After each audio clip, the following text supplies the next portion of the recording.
Hey, how's it going, guys? I'm Paradoxic, and we are back with more reactions for The Walking Dead. This time on to episode number 5 of season 11.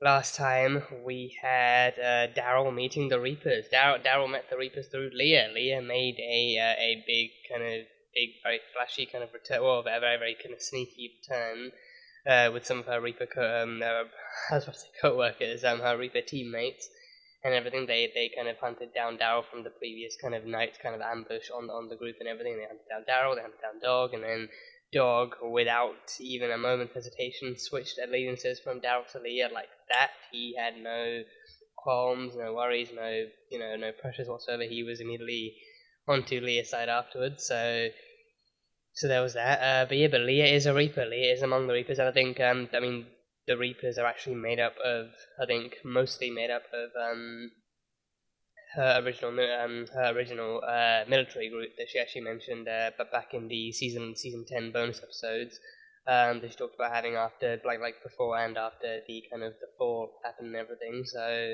the Reapers are made up of them, and the leader is still the same. The leader is still Pope. He led them straight from the beginning, and he's been with them through thick and thin. So Leah is a Reaper, and the Reapers are here, and now they've kind of got their kind of hands on Daryl. So stuff has happened. Stuff has definitely happened in that regard. We also met Pope. We met Pope. Pope is the one who last time we heard he kind of marked Maggie. He marked Maggie for assassination and for termination, pretty much. So he sent out some men to kill her, but then as we've seen so far, they have been unsuccessful. So yeah, but Pope is he's a very, very kind of intimidating character so far. He's a very intimidating character. I think he definitely kind of, for me at least, he gave off kind of more with him being like a military man. He kind of gave off like some slight kind of Negan vibes here and there, like him being the leader of this kind of really, really brutal and ruthless kind of physical kind of group, and him kind of being like a no-nonsense leader.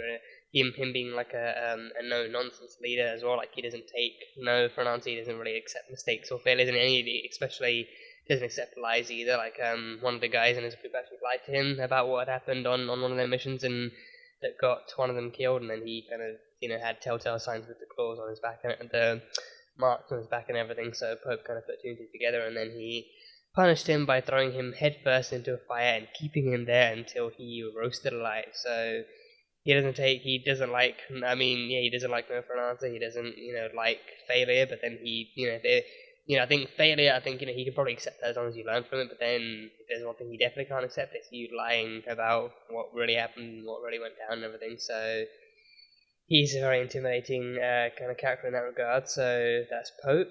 And he kind of gave off the backstory to Daryl too, about how the Reapers came to be before and after the fall, like how they were kind of soldiers for various kind of politicians' kind of dirty work before the fall, and then they became mercenaries when they couldn't really find suitable jobs that would take them and everything. So then they became mercenaries, and then the fall happened, and then they had to actually fight off the army of the dead, and different things happened. And then like the politicians actually actually hired them, tried to kill them and everything to actually try and tie up loose ends. But then all the ones that he was actually trapped with, they actually managed to survive without any scars or burns or whatever. So he figured that must have been their kind of judgment day, their kind of reaping. Like they were the chosen ones, and they were the ones who were meant to live and everything. So they've had a very, very interesting and very, very kind of energetic kind of history together. So God only knows how it's going to go from here, but a good, interesting episode with the Reapers, some backstory and some present day kind of displays of their strength and their kind of ideals and everything. So that was fun.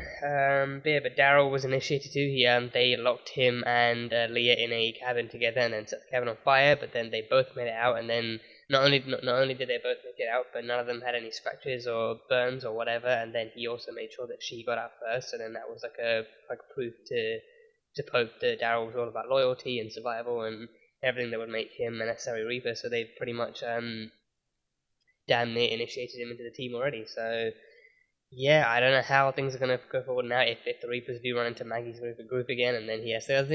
I can't remember what season it was in, but I think I remember like back when the group was separated again, or at least the first time around, he actually ran into a group of old dudes, like old biker dudes and everything, like the ones who would call dibs on everything, like the ones who like whenever they found a place to actually settle down for the night, they would call dibs, and Daryl never got dibs because the other dickbag got it first, and then he had to kind of adjust to their rules and everything, and then they, a couple of their men were actually killed by Rick and everything, so they were looking for vengeance, and then once they came across their group, Daryl never really said he was part of them, or that he was with them, but he just said, oh, these are good people, they don't deserve to die and everything, so then he got beaten up for trying to stick up for them. So I'm wondering if it's going to be like a similar thing here, where he has to. Because he's already been spending the entire time actually denying any connection to Maggie and not denying any connection to the group. And I also found out with the comments that the additional kind of the other prisoner that was in there with him was actually Frost, one of the last few fighters from Meridian, from Maggie's group. So he especially, Daryl made it clear that he that was going to be his cover, that he didn't really know Maggie, he didn't know the group, and he didn't know any of them. He just kind of, was offered food for travel and everything. So far he's gone so far as to, disconnect himself from Maggie and her group and everything. So we can only wait and see how well that holds up when they actually do cross paths again. So yeah, it should be interesting. But yeah, that's pretty much all I've got from the last one. So. Going forward, we should be having a good time seeing how he kind of continues to adapt to the Reapers, and if they make him like a fully fledged Reaper with like the suit and the weapons and everything, or if he just kind of tags along and sees what goes on or what happens. But yeah, it should be fun. So yeah, that is pretty much all I've got from the last one. So on to episode number 5, on to the reaction. And as you guys will know by now, this one will just be the fair use version with the highlights and the best bits of the episode. But if you guys want the full-length reaction, then that one will be over on Patreon, so you can go check that out over there and everything, so that will be cool. But yeah, The Walking Dead, Season 11, Episode 5. Let's go. Oh, Jerry, careful not to wake up the kids, so... Oh, smooth, like a ninja. Dudes! How the hell did they get inside the wall? Oh boy, oh yeah, people are dead. How the hell? Oh, just that one wall. Just the one wall that came down. Oh, there we go. You're not welcome. You are not welcome. Oh, there we go. Oh, jeez. Oh, brains everywhere. Ain't no walkers making it past the bouncer like Jerry. Oh, this is the Commonwealth. The commercial for the Commonwealth. Reminds me of WandaVision. Reminds me of when they did commercials for WandaVision. Yeah. The really old 80s and 90s commercials. I'm Lance Hornsby. Yeah, that's the same aspect ratio and everything, yeah. Lance Hornsby. We are over 50,000 strong. 50,000? With every person specially assigned and curated to the job best suited to their skill set. Yoga? They have concerts? And great hospitals, yeah. And a World War II memorial. Will give you a taste. Damn. The Great War, yeah, World War One. Was that World War One? I don't know. The Great War? That's the Commonwealth way. That's the way. This is the way. Pamela Milton's personal stamp of approval. Yes. And the dollar bill. She got her souvenir back. Her first ever paycheck. They gave me retail clerk. Made me wonder if they have a mall here, because that'd be pretty amazing. I used to love working in the mall. They put me in animal control. Animal Imagine control. all of these are based on jobs from before the fall. Someone wants to meet and talk about, and I quote, opportunities within our great community. So maybe her being a lawyer then, like a really high-level lawyer or something. Course correction. Maggie and Negan. Okay, Maggie and Negan just walker busting. Oh, that was a clean double kill. That was like a clean 2-on-1. Yeah. If I stay alive, it'll be in spite of you, not because of you. Whoa, okay, Walker, right behind him. Oh. You see, if you didn't think she was gonna kill you, then you would never have ducked and it would have gone straight through your head. So maybe a little mistrust is kind of advantageous here. Yeah. Oh, Troy. I want to say where's Gabriella, but that would just be insensitive. That would be really insensitive. So I'm not going to. I'm going to say in quotation, not in actual statement. Wait on your back foot. Oh, she's teaching him with wooden swords. Then stop. Stick him with the pointy end. Stick him with the pointy Good. end. Again. Oh, these dickheads. Oh, jeez. If you don't stop, I'm gonna tell Rosita. Shut up! You talk too much. Oh, this boy. Dare you? Oh, nothing? No, nothing? Well, he was talking quite a bit before that Stay happened. away from me, you psycho. It's the reason we're doing this. But we can't. All right, look, I know I don't get a vote here, and that's fine, but here's mine anyway. We give it till sundown. And if the others don't show by then, they're not gonna. Truth be told, he is thinking more strategically than loyally. You know? Loyally speaking, you are kind of more likely to end up there, because then they're probably counting on her sticking around and waiting for her people, then they're just kind of sitting ducks. They have cake! They have cupcakes! Is this a bakery? They had like a larger 3 or 4 tiered cake earlier on. Is this a bakery? You know what? Maybe the Commonwealth isn't so bad. Just got a fresh batch of donuts out of the oven. I'm actually looking for someone. Eggs roasted and ready, boss. Hi, Tommy. Tommy. The cake!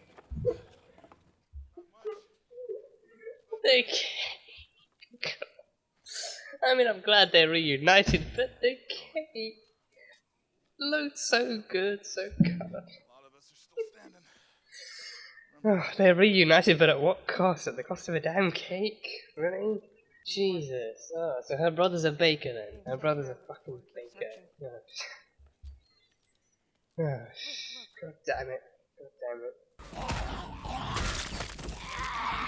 Oh god. Yeah, that guy, he looks way too alive. He looks way too alive. Don't kill him! I know him. Oh, you do? What is he doing here?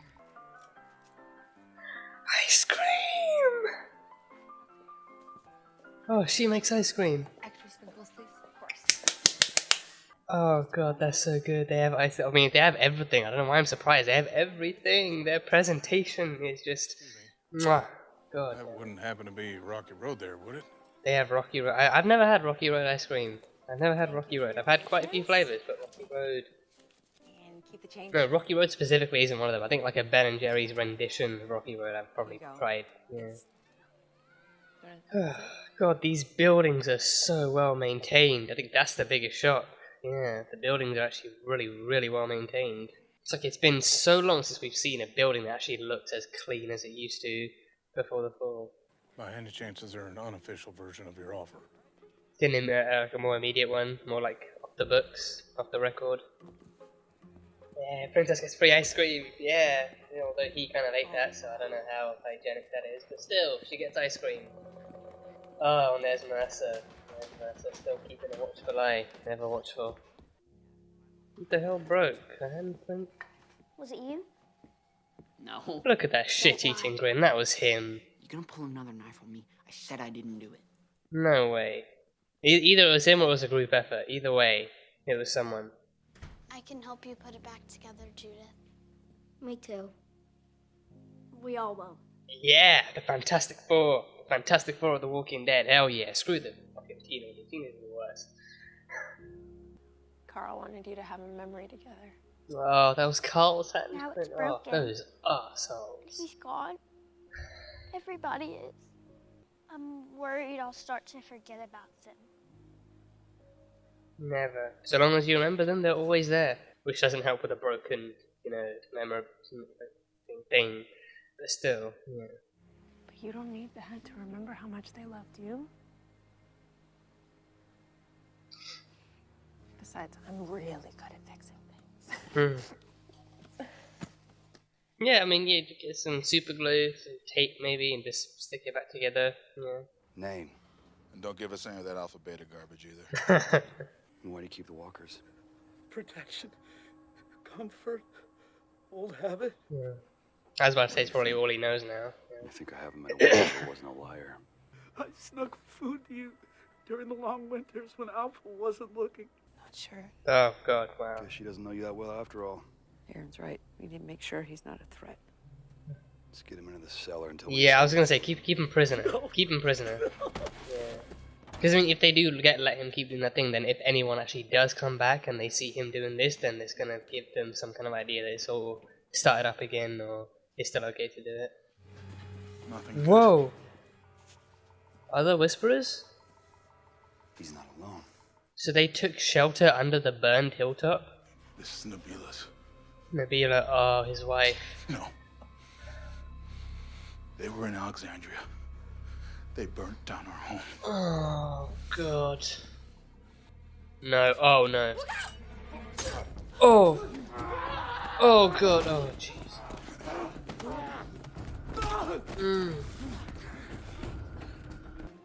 Oh, they got trains. They have trains.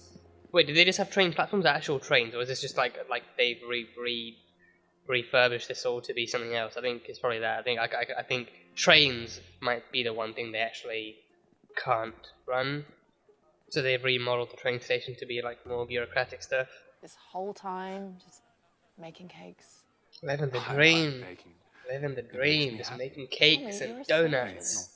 Please, not now. Oh, he was a surgeon. Save people. Still trying to run people's lives, Miko. I just want what's best for you. If the man wants to make cakes, then make cakes. You know? Truly content. Please, don't ruin this for me. Of course I wouldn't. Is this place really as good as it seems? Better. It's better, yeah. Felix would say better. So if I wanted to get help for people, Want some cake? Yes, please. Yes, please. Oh god. You know, I know I'm not gonna get any, but I still want some. I'm fucking hungry now. God damn it. Oh, they clearly got a gym in this joint. Your chiseling is perfect. Excuse me. Yeah. I got business inside. You have really beautiful eyelashes. Oh. Does he have any eyelashes? Oh, I think. Oh, I don't know. Very small, but beautiful nonetheless. You pretend you're better than the dead. Really, Keith? That is honest. Really, Keith? Your friends are better off.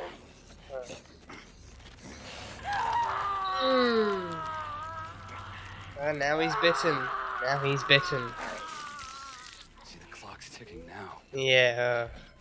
Do you feel better off? Oh, damn. Or I can help you.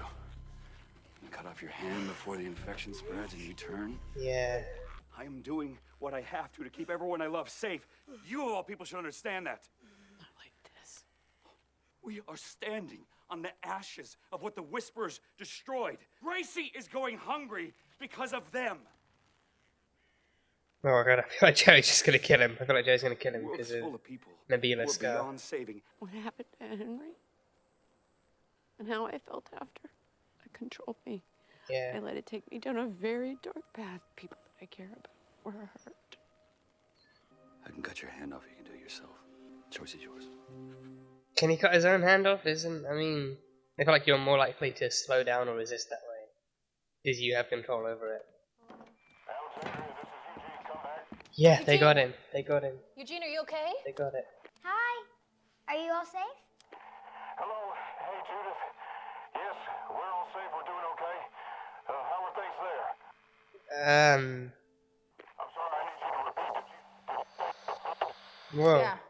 Eugene. Eugene, are you Eugene? No, come on, don't cut out now. Oh god. Hands oh, up. Mercy. Move away from the radio. Jesus, that gave me a heart attack. No harm's been done, I can assure you. Under arrest? Unauthorized use of government property. Oh god damn it. Oh, Stephanie's in trouble too. Oh no, Stephanie's in trouble too. Oh, they caught them. Oh, did Princess's eyelash compliments really not work? Did they really not work on him? Should just wait the 2 weeks. Really should just wait the 2 weeks. This mission isn't finished. It is for me. Oh. Oh god. Okay. Okay.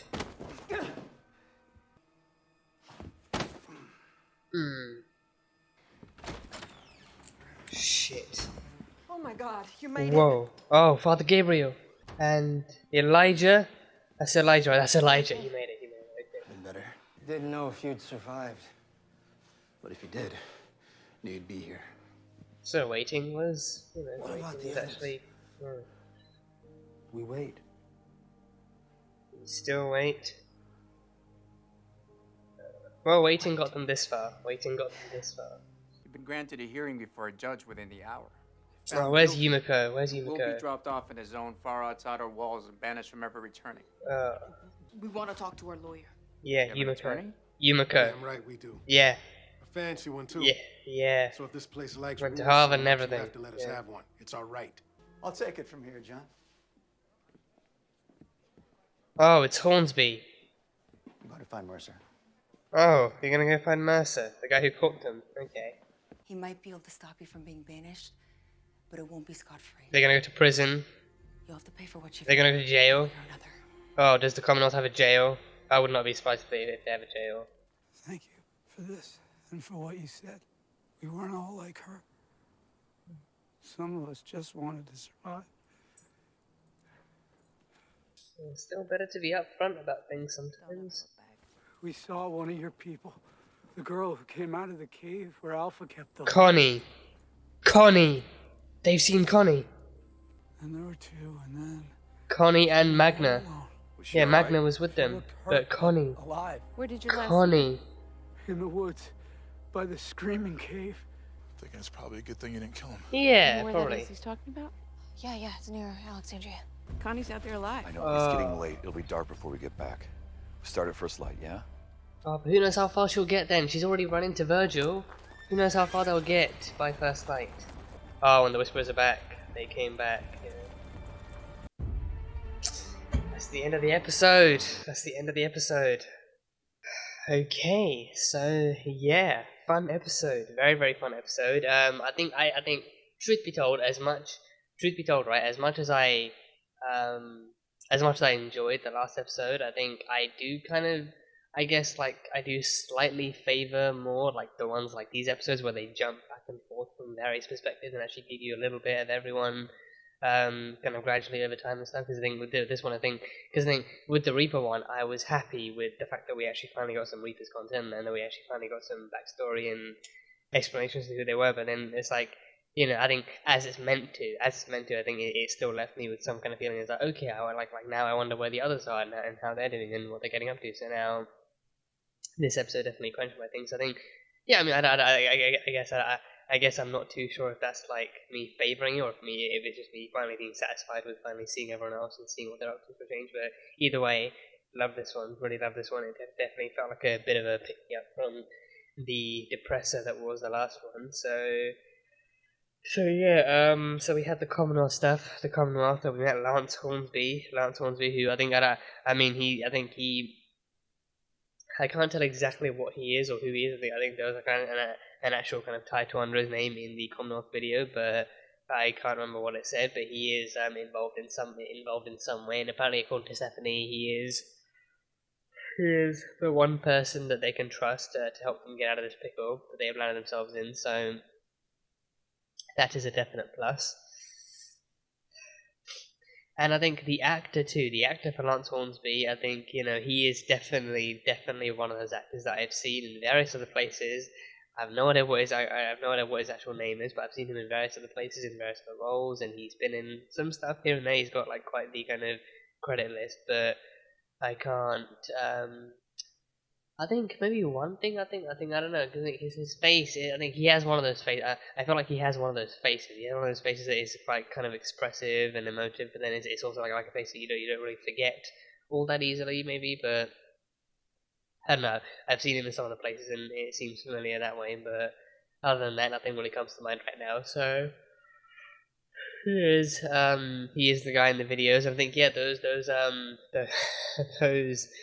those Commonwealth commercials, like the editing behind it, the transitions, the effects, the kind of ever so slightly grainy filter, like that 80s filter, like everything about it screams 80s and 90s kind of television commercials and everything. I think it reminds me of the way they first formatted the trailer for Stranger Things Season 3, and also the way, at least the commercials, and also like the 80s and 90s commercials they did for WandaVision, or at least the 80s commercials they did for WandaVision, looked like that with the aspect ratio being like a literal box as well. So they've just kind of, I think for whatever reason, they've actually, you know, just decided to stylize it in a kind of format much older than what the present day currently is. Because I'm trusting that this kind of series, even with all the time jumps, I'm trusting this season does take place post 2020 or like something. Because I think with the time jump, I think that's like an Endgame style time jump with everyone, like especially with Judith having grown up too, with like her kind of jumping ahead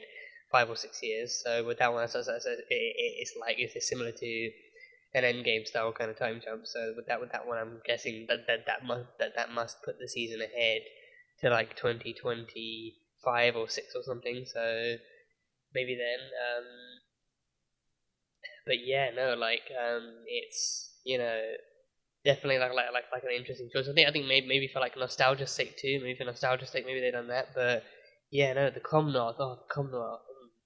The Commonwealth looks amazing. The Commonwealth actually looks and operates in such like an amazing way too. And I think the biggest shock to me. I think after Tommy explained it, it didn't really feel like as much of a shock anymore. But then it's still, I think seeing it for the first time, actually seeing how well maintained the buildings were and how kind of clean the buildings were. Because I think I'm so used to seeing buildings that are run down and half demolished and half just kind of like nearly everything looks like the Leaning Tower of Pisa now, because everything's been run down and run into and rummaged and brigaded and stormed and everything. So I would just half expect like almost everything to look like just like the Leaning Tower of Pisa, but just even more run down or something. So I think it's just like years and like literally years and seasons of seeing all these different buildings that have just been up like apocalypse and everything, and then all of a sudden you kind of see this town. I think comic readers here in the Commonwealth would know exactly what to expect here, like pretty much from the get go, because they've read the comics. So like they know exactly how that society is and how well they've done and what they do. And then more casual kind of consumers like myself, who, not saying I will never get into the comics, but like having kind of trusted, not necessarily trusted, but just kind of like, well, half trusted and half just kind of consume the show as it's gone along. Viewers like me would just kind of like be like probably kind of, I don't know. I don't even know if maybe I'm the only one who's surprised, but I think it still feels somewhat kind of like it makes you feel taken aback by how kind of clean and how kind of polished and how well done like the whole kind of environment as a whole looks, and how to what extent they're actually maintaining the whole kind of society and kind of like societal kind of stability visage and everything. I think the extent it goes is probably with the trains, because I think the Commonwealth is meant to be they might still. I kind of want to believe they still have running trains. I kind of still want to, because they still have outposts elsewhere. They still have outposts and containment areas and stuff elsewhere. Like in the bonus episode, that was where we saw Yumiko and Eugene and Princess Anna and everyone like the first time. So because of that, they could just as easily use carriages. Carriages, which would be a lot less louder and like a lot more kind of easier to maintain and everything. But then I feel like if they wanted trains, they could definitely still have trains, and they could definitely still find a way to keep that up and running. But then you need coal, and then coal wouldn't be easy to find, and then they need to actually find a way to maintain that kind of resource too. So then carriages probably would be easier, and then they have horses too. They just have to keep the horses fed and stuff. So it's easy that way too. But yeah, no, the food. Because I was just thinking about how Carol kind of cooked the bled out and cut up the horse for the kids to eat. But then in the Commonwealth, the food.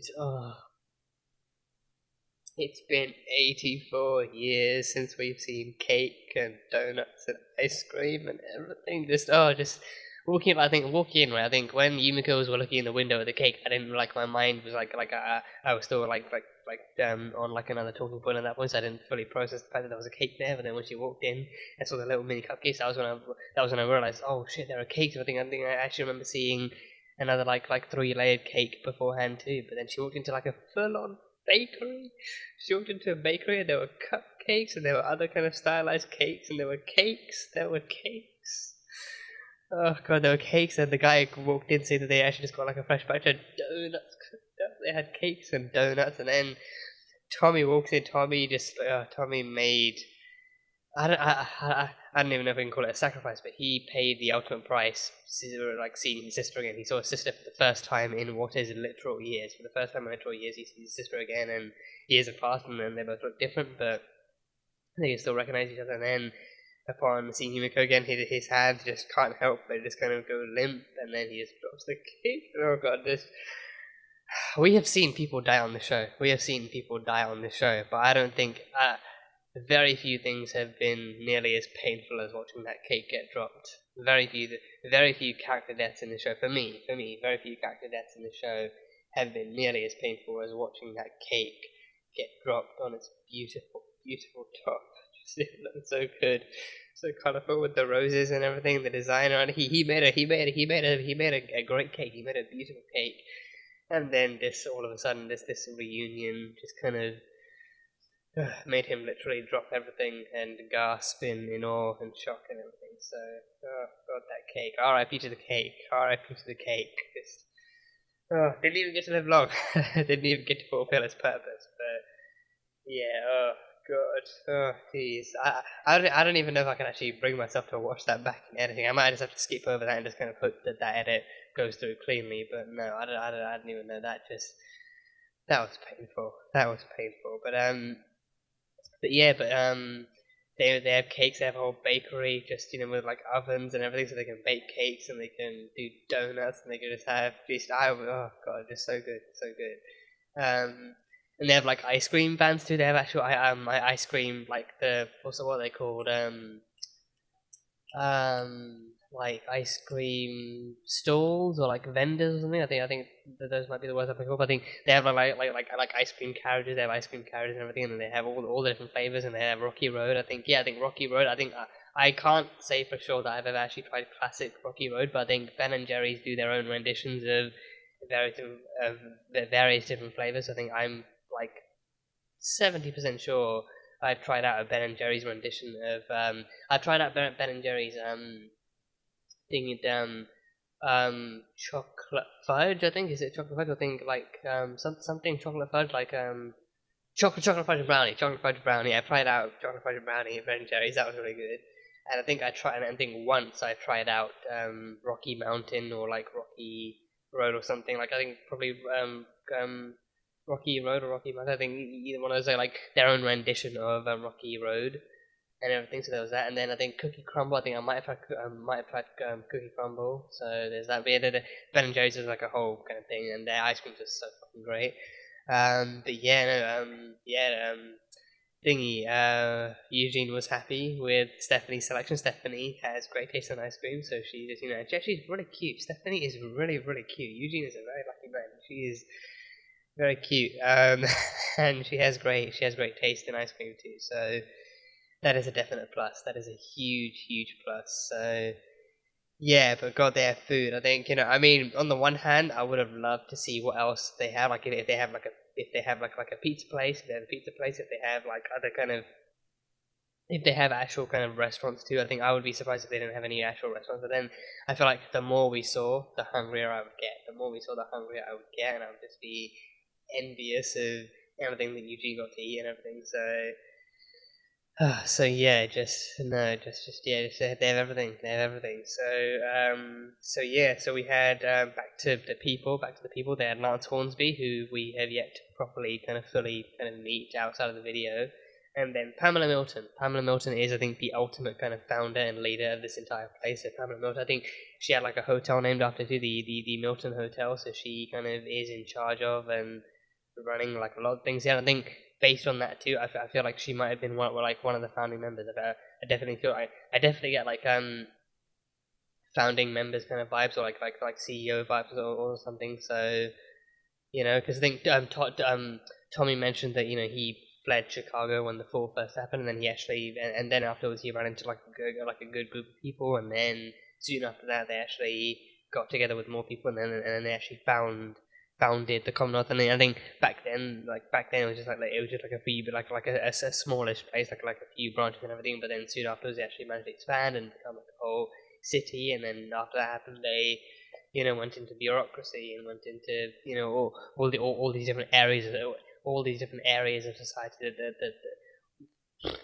all these different areas of society that once fell, but now they can actually use their abilities and use their resources, and then they pulled their resources together to actually try and build something reminiscent of what once was. So I get kind of co-founding vibes from Pamela Horton, and I mean now maybe she's the Pamela Milton or Pamela Horton. Pamela Milton. I feel like maybe there's like a smallish chance that she might be one of the few left over from whatever happened, or maybe maybe she's just the one who actually climbed to the top and actually got to the rank that she's at now. So good for her, good for her. So Pamela Milton, I'm kind of hopeful we will see her soon enough, and once they kind of get further into the Commonwealth system, then maybe then we'll actually see who she is and get to meet her again. So, or get to meet her finally. So yeah, it should be fun. Should be fun. And then I think upon finishing that introductory video, the group were given jobs. They were actually given accommodation and jobs. They were given accommodation and jobs, and I think especially maybe like a way of working their way up. Because I feel like some of them were given fairly base level jobs. I think I can't remember exactly what Eugene was given, but I think Ezekiel was given animal control, and Princess was given a retail clerk. So I think definitely still kind of areas that they've actually been in before too, areas they've been in before. But then also I think Ezekiel actually identified that these were all jobs that were actually existing before the fall too. So I think like a way of gauging exactly what fields they work best in. Because I think everyone in the Commonwealth actually does work, but then also everyone in the Commonwealth actually works in the area that they actually work best in. So that could totally be relevant and relative to actually to their kind of careers and jobs before the fall too. So like everyone needs to work, but then everyone also needs to work in what they work best in, so that then the community can actually thrive again. So I think it doesn't really. I feel like that really doesn't leave like a lot of room for freedom either. Because I think even with Tommy, Yumiko mentioned that he used to be a surgeon. So then and like he actually did manage to do a good job. He helped save lives. He did he was a skilled surgeon, a good surgeon. He did a good job at it. But then with Tommy actually wants some actual kind of freedom with his career and his job and everything. He's happy baking. He's a baker. He loves baking. He loves baking cakes. Holding them, not so much, but baking them. He's a big fan of baking cakes and all kinds of probably all kinds of baked goods. I mean, we didn't really see any pastries there. Didn't really see any kind of croissants or any cinnamon rolls or buns or anything. So I mean, we didn't see them. Not to say that they're not there, because I mean they definitely had donuts. But I think we didn't really see much else besides from cakes and hearing about them. I mean, we didn't even see the donuts. We only heard about them. So for all we know, that could be a complete sham too. But he is a baker. He's happy baking. I think he definitely would rather actually live life in a job that he's content in, and one that he actually gets some kind of satisfaction from. So he's happy baking. He's happy making great cakes for people to eat, and great cakes for different occasions and everything. So he's happy being a baker. But then the job he had before, and then the job he actually might actually be kind of historically skilled at would be him being a surgeon. But then he didn't really. I think especially like the Commonwealth, I think it stands in like greater testament to say that then the Commonwealth actually gives people a second chance. When I think then I do wonder then how he managed to get that job if they do, because he's clearly a good baker, but then what he had before was being a surgeon. So then I do kind of wonder exactly what he must have told them, like if he must have been honest about what he did before, maybe if he actually kind of saw this as like a chance to start a clean slate or to try and do something new, and then maybe he said he was like he actually worked in catering or cooking or bakery somehow before, and then they actually said, okay, well we can always do with like a nice pick me up through cakes and stuff. So then they put him on to be doing cakes and everything. So then, but I mean, then like it would be really awkward if he actually wasn't so good at making cakes, but he still wanted to try something. Because then I feel like overall the Commonwealth might not give you that much kind of creative freedom with what you do and how you do it. Because then that's the whole point behind them asking you what you did before. So then then what you did before is probably what you were best at. So then they need you to be your best. They need you to be your best from the get-go, so that way you can actually thrive, and then that way the community can thrive, behind you. So then, if you try something out, but then it doesn't work, I feel like they might actually look down upon that more than anything else, because then they might be like, well, you said you were good at this, and then we expect you to be good at this, and now you're not. So now you have to tell us the truth and actually tell us what you're really good at, and then we can actually stick you onto that job instead. So yeah, and then he was actually really afraid of Yumiko. I'm definitely definitely getting that kind of sibling tension of like them having history of Yumiko maybe telling him what to do, or maybe trying to control him, or trying to push him towards kind of heights that he's not really comfortable with, or maybe him kind of not really growing up with as much kind of freedom to do so what he wishes. And he was a surgeon too, so it's like a highly classy and highly kind of very kind of talkable kind of job too. So, but then with him, he wants to bake. He wants to have that kind of freedom to do what he wants, to actually be more kind of open and more kind of fluid with his kind of creations. I think like he never had anything. I think he never said anything. He never said he had anything against kind of working in the medical field, because I think they have great hospitals. They have really great hospitals and pretty kind of state of the art kind of medical. I mean, honestly, in this world, everything that they have would be considered state of the art simply because it's a scarcity anywhere else. Like Alexandria did not have the medical supplies that these guys had. I mean, even the most basic stuff that these guys have would be considered state of the art now, because of the fact that they have it, and they've maintained it. They kind of use it so well. So almost anything they have in a world like this would be considered state of the art and everything. So yeah, but yeah, I mean, they kind of have a very kind of strict and rigid kind of job system in place. So not a lot of room for dreams and ambitions to take place. And then we had Negan and Maggie doing their thing, just arguing and fighting and pushing and shoving and bickering and everything.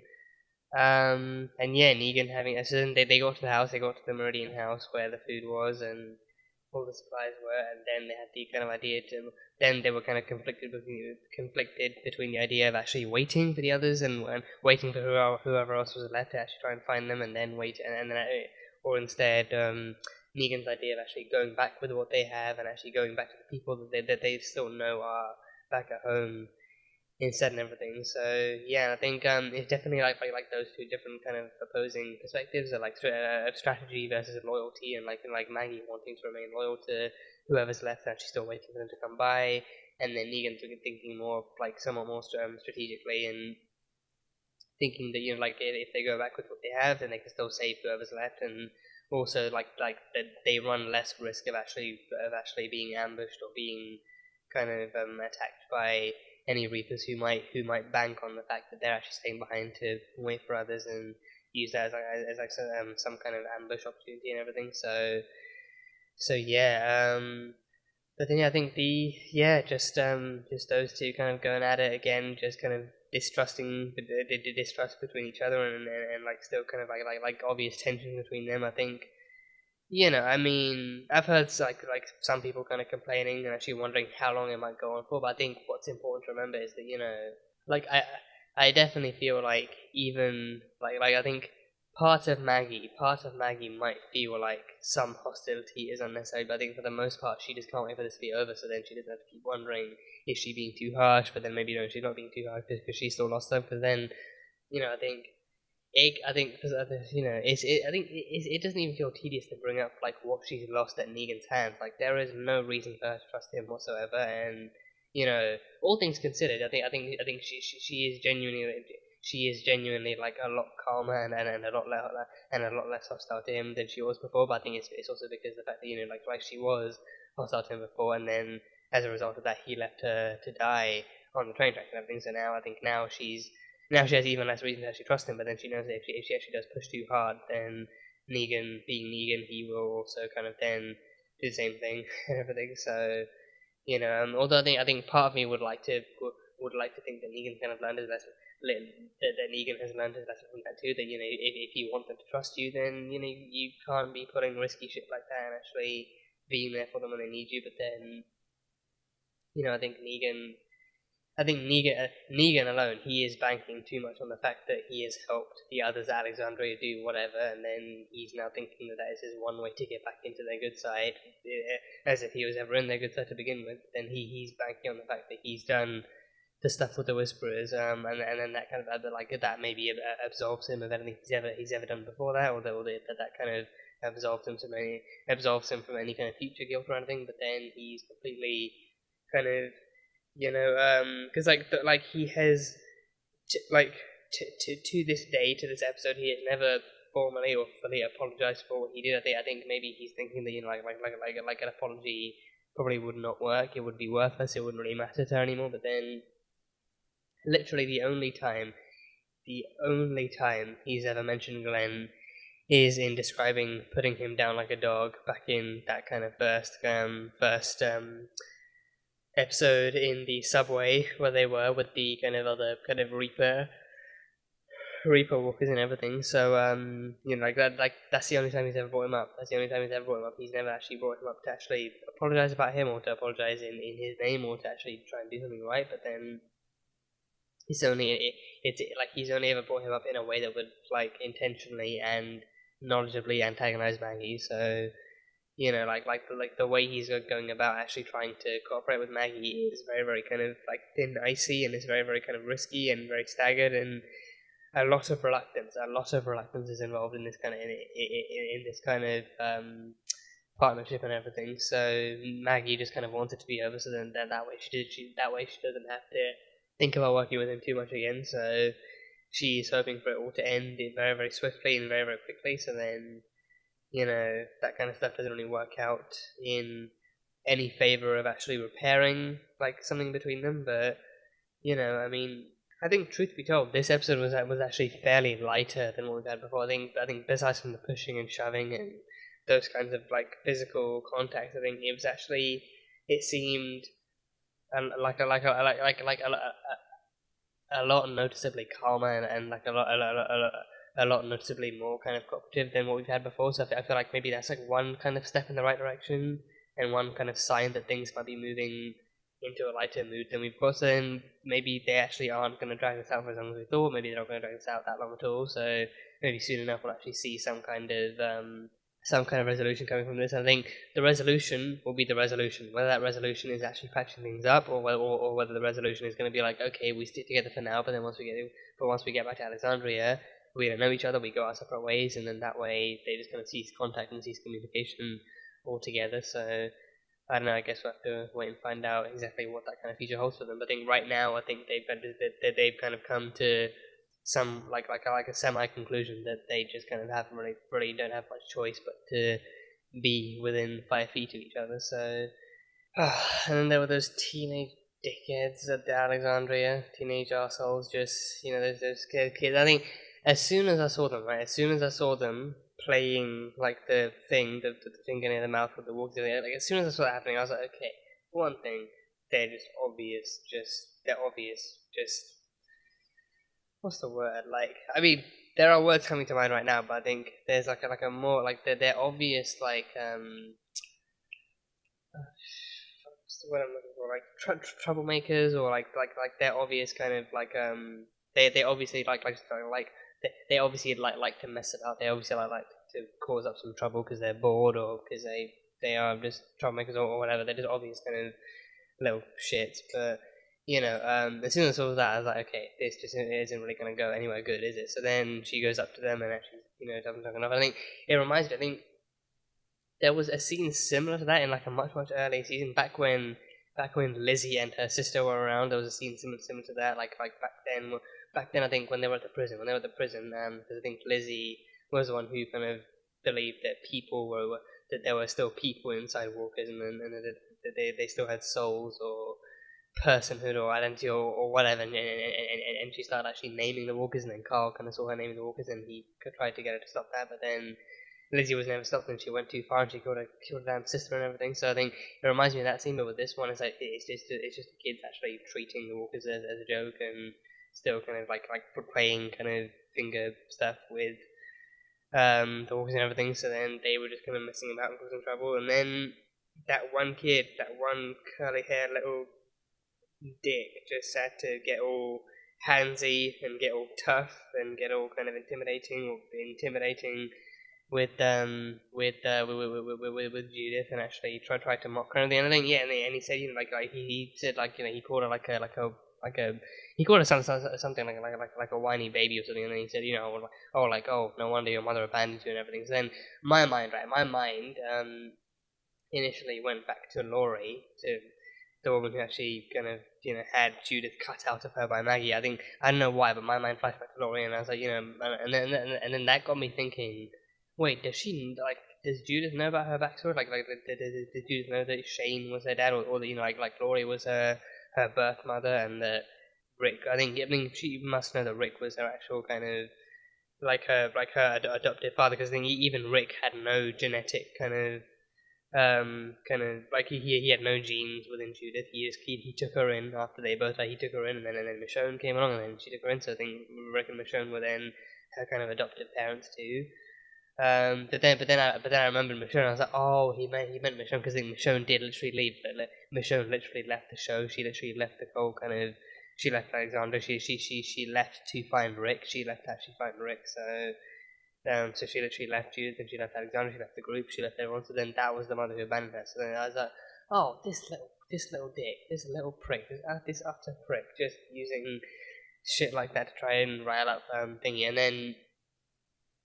then Michonne jumps right back up on her little tippy toes, and then she actually gets her sword out and, jabs it up against the dude's throat to try and get him to actually start walking the walk. If he can talk the talk, then he can walk the walk. If he can talk the talk, if he can talk the talk to someone younger than him, then he can most definitely, be tested to walk and everything. So, if he can easily talk down that way to a girl that's younger than him, then, or just anyone, like a child in general, just younger than him, then he can definitely be tested to see if he can actually say anything further when really pushed to his limit and everything. So, yeah, so then she tried that, but then that got Judith riled up, and she then started wondering, and then she actually kind of started to think about it, over time she started to actually think about, there was that one, and then seeing that kid and some other kids actually broke the handprint memorial thing that she actually made with Carl, and then seeing that broken, and then remembering that she made that with Carl as well, that kind of got to her. So then she kind of just started thinking about everyone who's gone. So she's lost Rick, she's lost Carl, she's lost Michonne, everyone who was originally much more close and knit family to her. She has lost, and now she only has Daryl, she only has Negan. Michonne and Rick are still out there, Michonne and Rick are still out there, but then, Daryl and Carl is gone, and then, Daryl's gone. Daryl made her that little ass kicker kind of jacket. I really don't know if she actually still wears that to this day.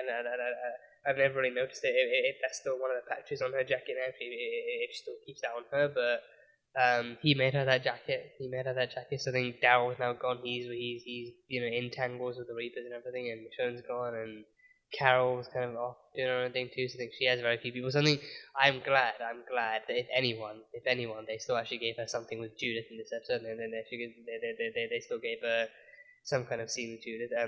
Judith and Rosita, they still gave her something with Rosita. They still gave her something with Rosita, and Rosita even actually gave her like a piece of her own experience growing up too, like her having lost, her having never known her dad, but then her mother still dying when, like her having lost her mother when she was only a little bit older than Judith too, so she was still like a young kind of kid when she lost her mother, but then growing up under her mother, she still kind of taught her some things about survival and some things about actually living and things like that. So then Rosita was able to give her some heartfelt advice and give her some heartfelt kind of words to help her kind of remember exactly, because actually reminding her that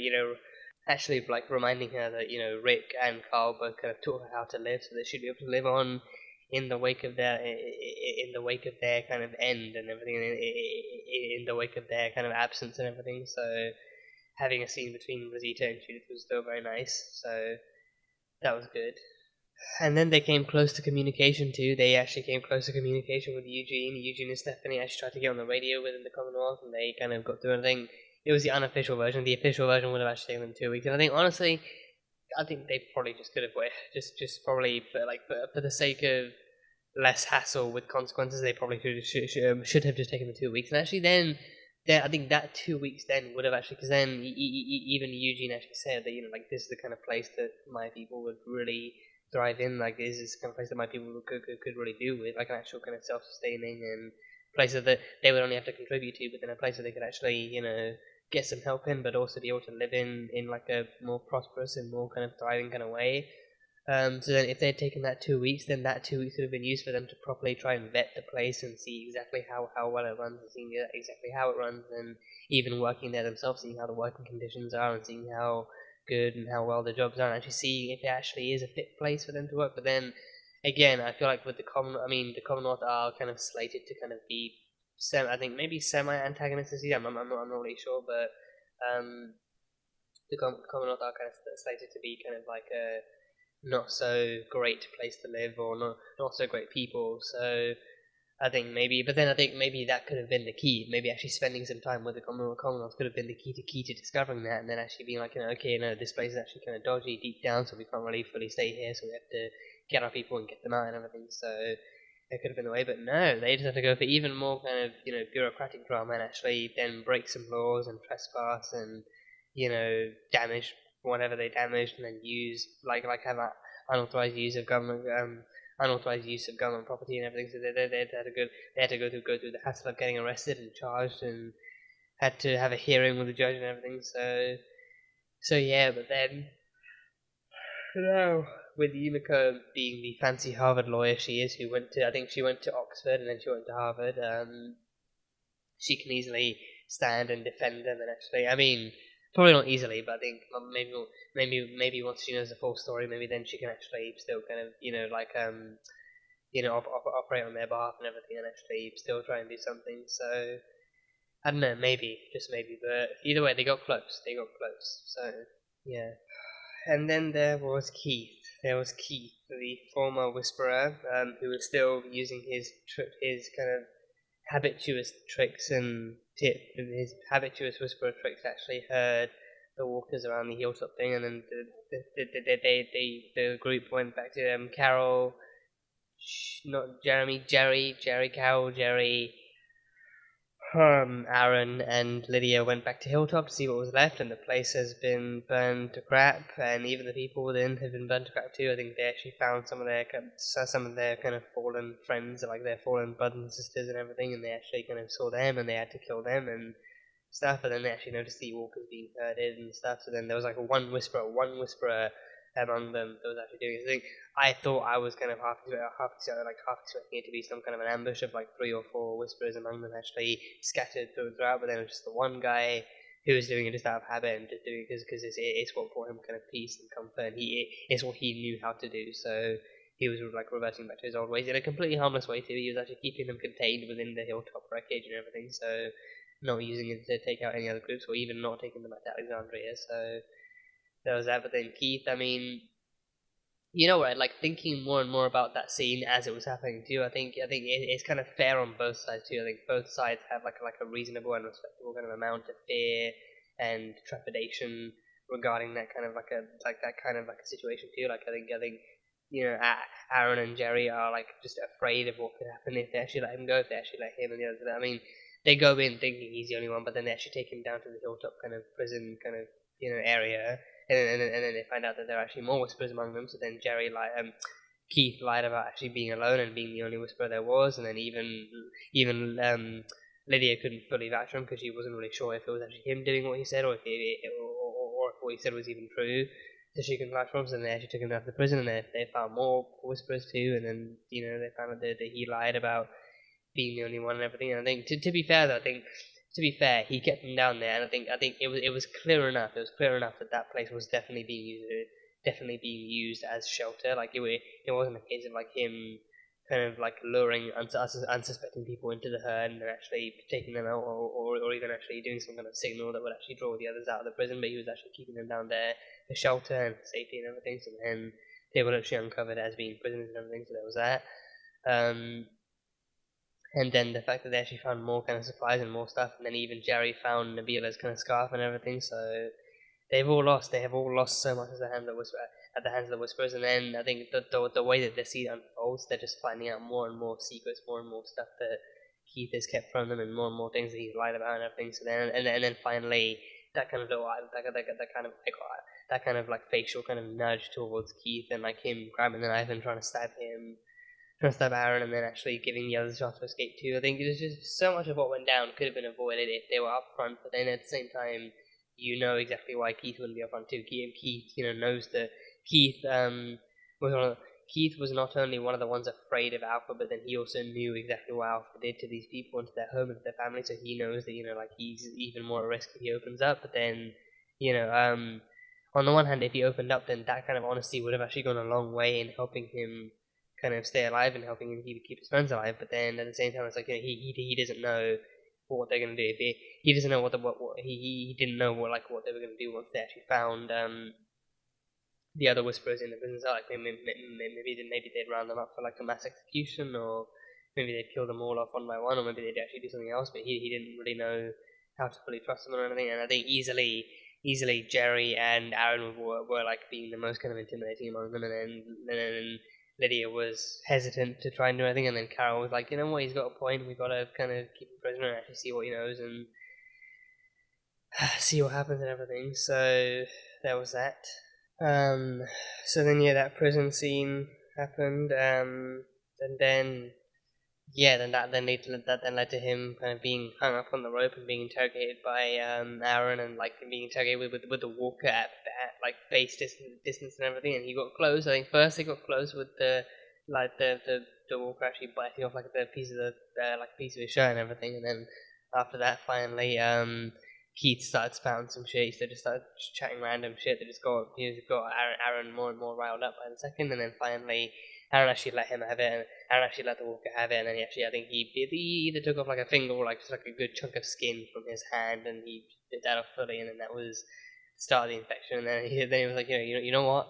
Now you're on the clock. Now, like, if you help us now, then in time, we'll actually be able to cut off your hand and stop the infection from spreading. But if not, then you can see just how much better off you are dead, because then that's what he believes, that the Alpha was right, and then the people are better off joining the dead and everything. So then Keith can put that to the test himself. So then he did.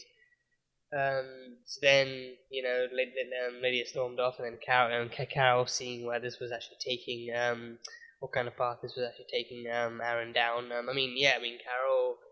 Carol easily. I think Carol's beef was so big, not just because she lost her son, but then it was because it was Alpha herself who did it. Carol literally went straight after the leader of the entire pack, the leader of the group and everything, so that kind of put even bigger, more kind of dramatic tensions on the Whisperers and the survivors and everything. So with her kind of vengeance plan, it was on like a much bigger scale, and it was on a much bigger kind of scope and everything. So with her, she had like quite a bit left to lose, but then with like the things that she did ended up costing other people a whole lot more too. So then I think with her, like, her advice is still coming from a very sound place with it, but then it's still coming from a very sound place. But then with Aaron, he's going after what's left of like an already fallen group. So then I feel like he kind of might be able to have like an easier time handling it, but then at the same time it's like you really don't know what kind of risks you're taking going after them either way. So and then Carol does kill the walker and then says, this path you're going down, I've been down it too, and I think, it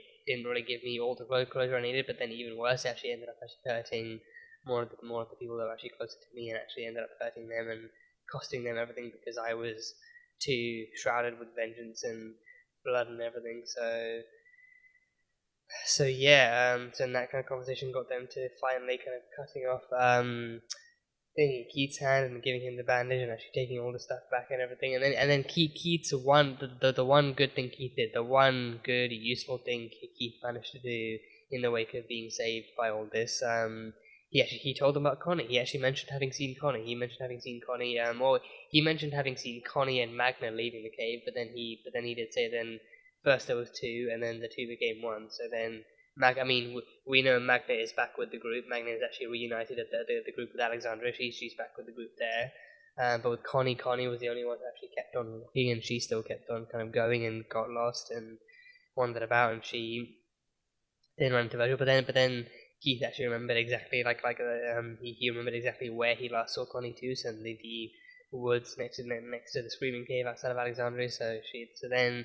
That's been their first lead. That's been their first real solid lead in weeks and everything. So that is the first place they can look. And Carol, being Carol, she is eager as all hell to jump onto that bandwagon and try and find Connie as soon as possible. So then, but then I think with Aaron's thing too, like them saying wait until kind of sundown and or at least wait until the next sunrise to actually find to try and look for her. But then, for one thing, we know she's already with Virgil. She's already with Virgil, and God knows where he's taken her. God knows what, like how far he's taken, or like how far their shelter is, wherever they're at. So then you run even more time losing it, and then especially if they're jumping from place to place, then you run even more risk of losing them as time goes by. So I feel like in Connie's case, actually jumping on that lead as soon as they had it was ideally the best the best case scenario. But then I guess we'll see how far they can actually get, how quickly they can get to them, how far Virgil and Connie can get together, and how well their kind of mission goes. So yeah, I guess we can see. So yeah, that is pretty much all I've got from this one. All I've really picked up from this one. So it was a fun one. It was a very fun one, seeing all these different people and all these different places, seeing how they're actually getting on and seeing what's going on. So yeah, going forward we can see how Eugene and the group actually kind of deal with all these new charges pressed against them, and how they can deal with actually hopefully not getting too convicted and too punished by these charges, and seeing how that goes down. So that'll be fun. We can see the group finally actually get it, actually working together to actually track down Connie, and seeing where that takes them, and seeing how soon they can get to them. I think there must be an episode actually showing us where Connie and Virgil are actually at on their own before they get rescued. So I think I'm eager to see how that episode and how that story goes down. So that'll be cool. And then of course Negan and Maggie with Cole and now with Elijah and Gabriel, now reunited with Elijah and Gabriel, and how they can actually see how they get on, and how much longer they wait before they set out, and how much stronger they are together and everything. So should be fun. Should be very, very fun. So yeah, that is pretty much all I've got from this one. That's pretty much all I got. So that was The Walking Dead Season 11 Episode 5. So as always, thank you guys so much for being here and for watching this video. If you guys enjoyed it, then salt and burn that like button. Comment on the episode and what you think is coming up next time on The Walking Dead. Once again, the full-length reaction for this episode will be available on Patreon, so you can go check that over there. That'll be just as much fun. And yeah, that is it. So, I will see you guys next time.